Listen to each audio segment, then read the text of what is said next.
Good morning. This is Joseph Holbrook. I am your professor for Latin American Civilization, LAH 2020 at Biscayne Bay campus. And I'm looking forward to this semester with you. I have redesigned this course to make it more interesting and to streamline it and to impart to you a love for Latin American history. So let's go through the syllabus. This is a fairly light reading schedule. I hope you will get the book by John Chasteen, Born in Blood and Fire. It's a very excellent read. It's interesting. It's easily accessible. So I hope you'll get it and read through the textbook with us. So we're going to be dealing with Latin American history from the indigenous pre-Columbian times, that means before the arrival of Christopher Columbus, all the way through the end of the 20th century and the early 21st century. And this is going to be focused on Latin America. This is a Gordon Rule course, so you are required to do a lot of reading, but you're also required to do a lot of writing. You'll be writing at least 3 essays, and I have no control over that because of the Florida state law. For the Gordon Rule, also my departmental guidelines, you must write 3 essays, and it must be at least 50% of your grade or more. Between the 3 essays, which are 50% of your final grade, and the film discussions, which is another 10%, there's absolutely no way you can pass this class without writing. So if you don't like to write, if you're insecure about writing, you can come and see me. I will help you. I will coach you through it. But please be aware that if you are not going to write, you will not pass the class. Every semester I have 2 or 3 students who fail to turn in the essays and fail the class. And there's no point in going through a semester of tormenting yourself if you're not going to write the essays. So please make up your mind now. You're going to write. Even if it's not very good, it can be approved, and I will help you. And any grade is better than no grade. So writing is part of this course. There's a picture of the book, Born in Blood and Fire. It's the 4th edition. It's required. You can rent it fairly inexpensively, I believe. If you order it on Amazon and it takes you a little while to get it, I can provide some PDFs of the first couple of weeks. The rest of these books are suggested books. If you're a history major and you're interested in Latin America, these are books that I recommend that you see. A couple of suggested films as well. The Hunt for Pancho Villa. Also, The Mothers of the Plaza de Mayo, which I think you can find on YouTube. We'll also be watching some films in class. Please review the technical issues. This is going to be a Canvas course. It's the first time I've taught in Canvas, and perhaps it might be the first time you've taken a class in Canvas. It seems to be an excellent program, but you need to go over the technical requirements.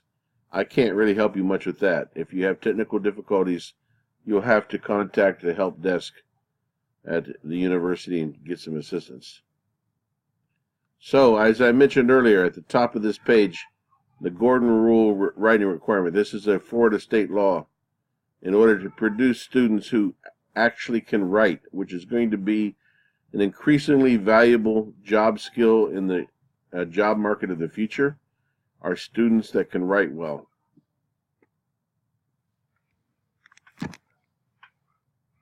Sorry about that.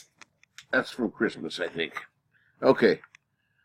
So the writing component of this course will include 5 online film discussions, which will be about 300 words each. Actually, I give you 6 films, and I drop the lowest grade.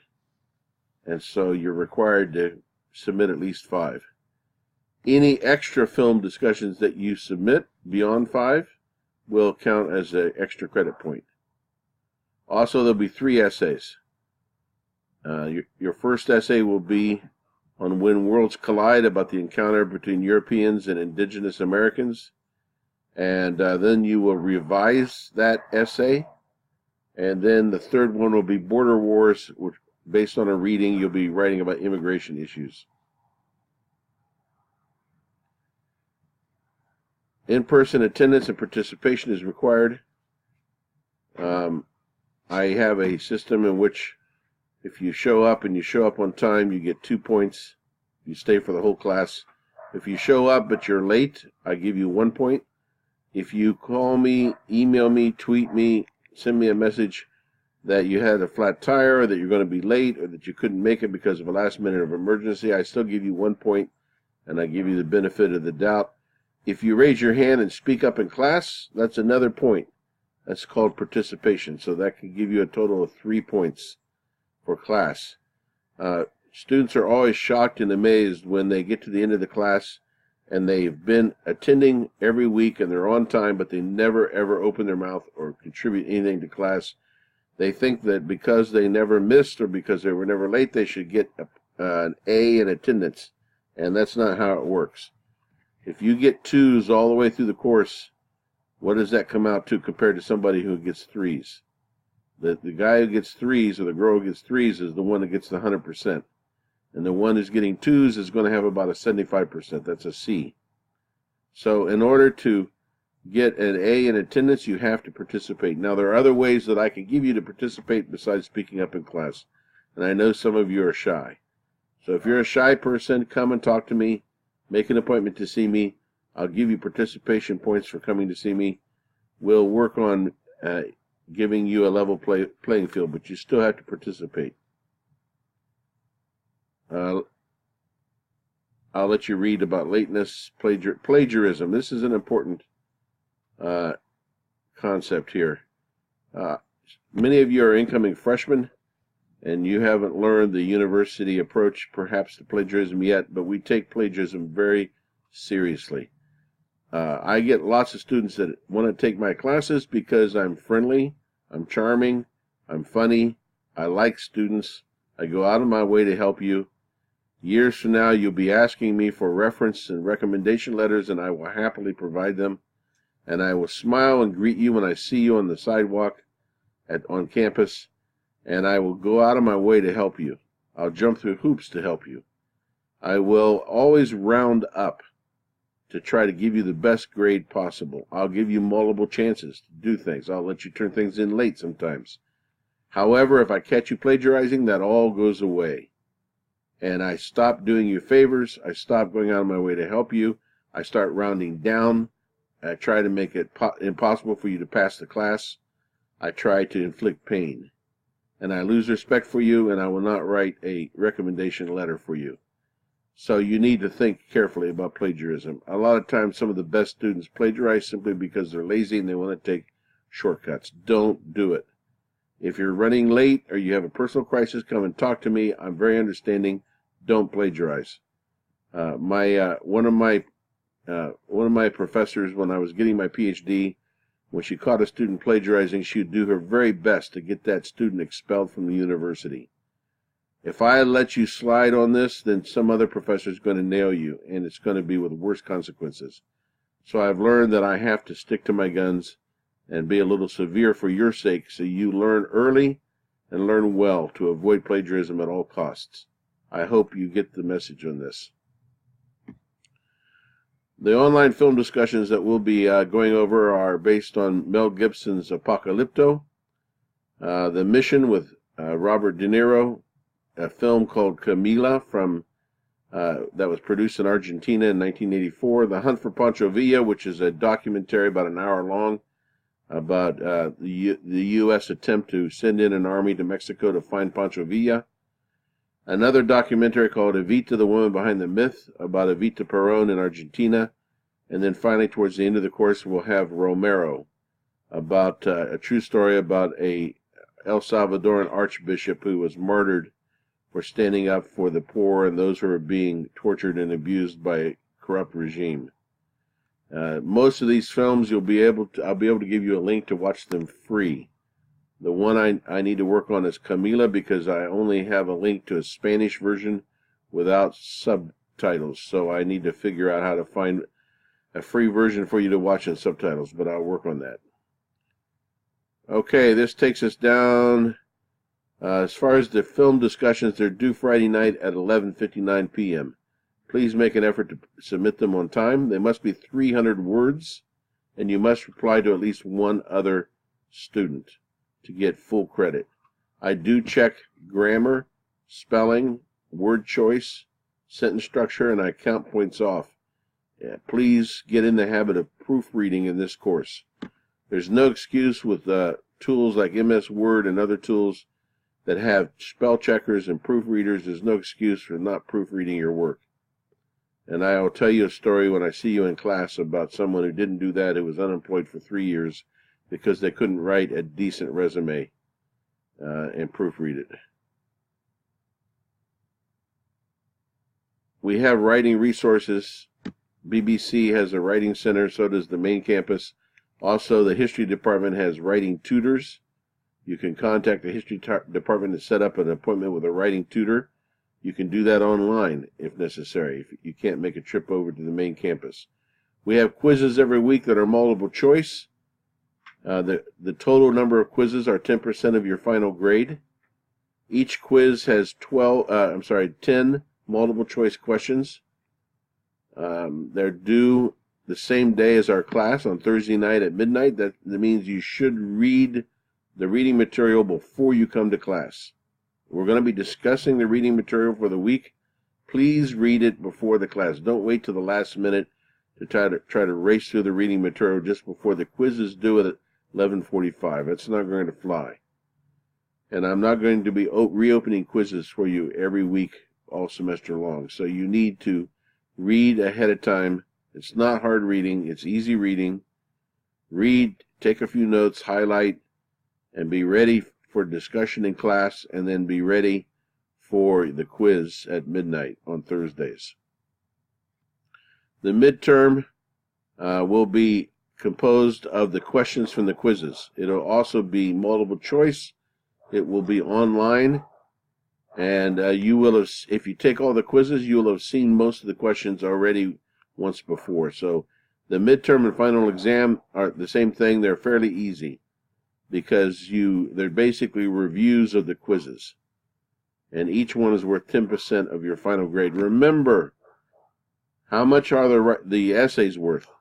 15, 15, and 20. That's 50%.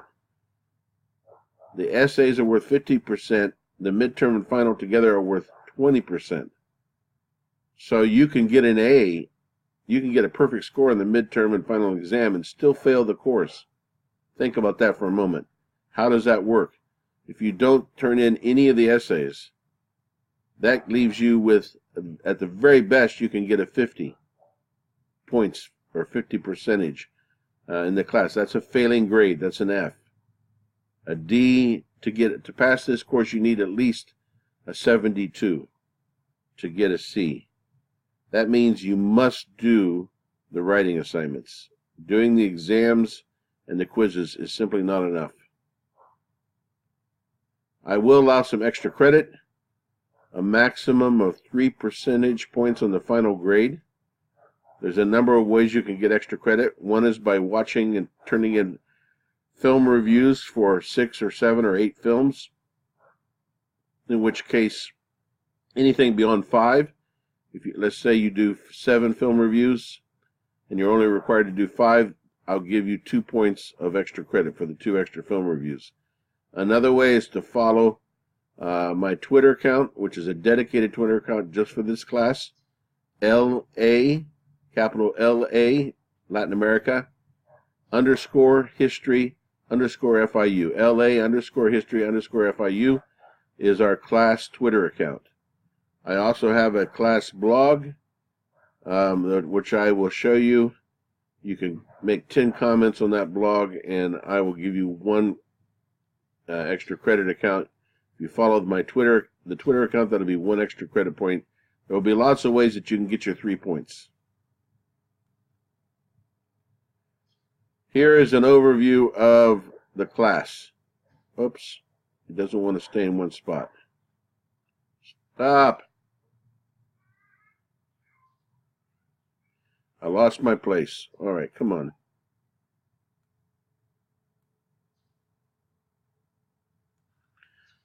Let me try it with the down arrow. Okay, so we've already looked at all this. Scrolling down, scrolling down.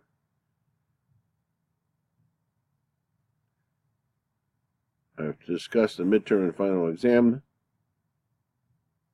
Okay, here we go. The grading scale. The in-person participation will be 5% of your grade. It's not that much. If you miss a day, it's not going to kill your grade. But remember, if you want to get the highest grade, if you want to get an A on participation, that means participating, not just showing up for class. If you're a quiet person, you need to think about this and to think about ways that you can participate. There will also be a group presentation that I will be assigning to you. That's another 5%. If you don't show up when your group is scheduled to give the presentation, you get a 0. Again, that's 5%, but every 5% adds up. Also, I encourage you to collaborate with your group, communicate, and begin planning your presentation early. The 5 film discussions is 10% of your grade. Remember, I provide you 6 film opportunities, and I drop the lowest grade. But I will give extra credit if you do the 6th. Essay 1, 15%. Essay 2, another 15%. But it's not an entirely original essay. It's a revision of Essay 1. Essay 3, 20%. So I have this stepping up. By the time you get to your 3rd essay, you ought to have a better idea of how to write an excellent essay and proofread it, so you get the weight is a little higher. Quizzes, 10%.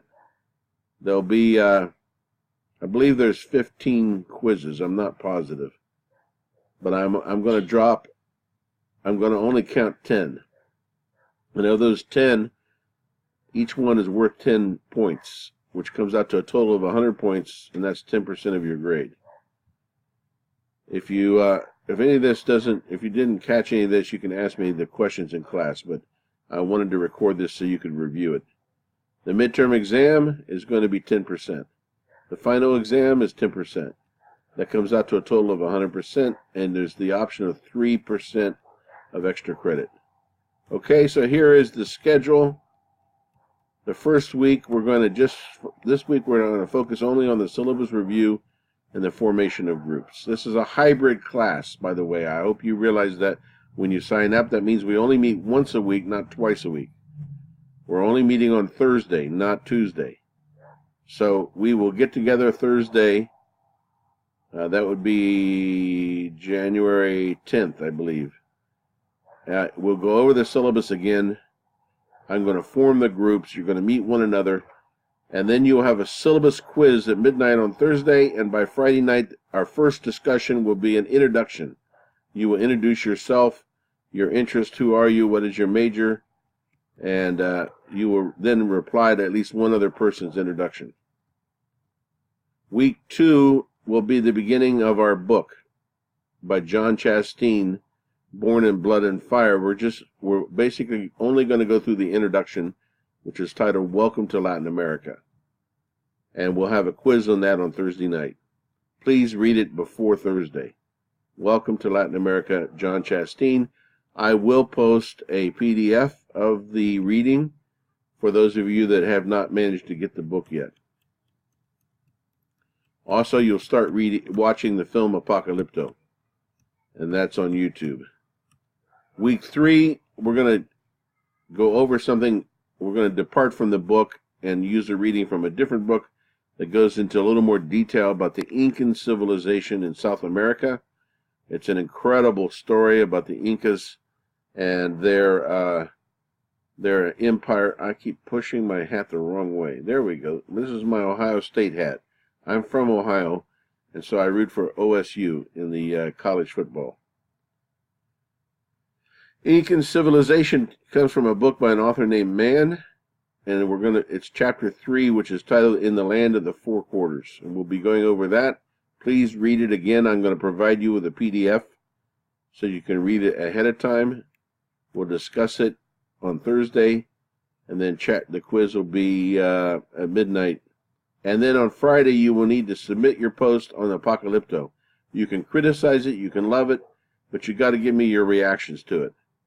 What do you think of Apocalypto? Is it historically accurate? Is it entertaining? Does it give a good impression or a good idea of indigenous life before the arrival of Europeans? Week 4 is going to be chapter 2. Depending on which, I said chapter 2, but in the older versions of Chasteen's book, it's called chapter 1. Basically, it's the encounter. So we'll be going over the encounter from John Chasteen's book. I believe in the 4th edition is called chapter 2. They changed the chapters, by the way, so that they force you to upgrade and buy the newer versions. It's kind of a cheap way to make money. Okay, the quiz then will be on Thursday night at midnight, and then on Friday, your first essay is due, When Worlds Collide. This is February 2nd. You have 3 weeks to write the first essay. Remember, you will have a chance to revise it for a different, separate grade. So I encourage you to do the best you can when the first time around. Proofread it. I will be posting instructions on Canvas. And then we have another film, The Mission, and the chapter Colonial Crucible. Week 5. Week 6 is Independence, the Wars of Independence, Simón Bolívar. That will be in week 6. And quiz 5 will be due on Thursday night. Week 7 will be Post-Colonial Blues. This is the early period of the national period. And we'll be watching the film Camila, which takes place in the 1840s in Argentina. Week 8, we'll be just going over the chapter Progress. And that week on Wednesday night, you'll have your midterm exam, which will cover the first half of the course, and it will be composed of composed of the first 6 quizzes. The first 6 quizzes, including when I say first 6, that there's also the syllabus quiz. So there'll be a few questions in there on the syllabus. Okay, that's all I'm going to go over right now. The rest of it we'll discuss later in class. Class, it was good to meet you. Or at least it'll be good to meet you on Thursday, and I hope you all have success in this class. I'm committed to your success. I'm committed to getting to know you, to helping you in every way possible. So don't hesitate to contact me, and I'll see you on Thursday.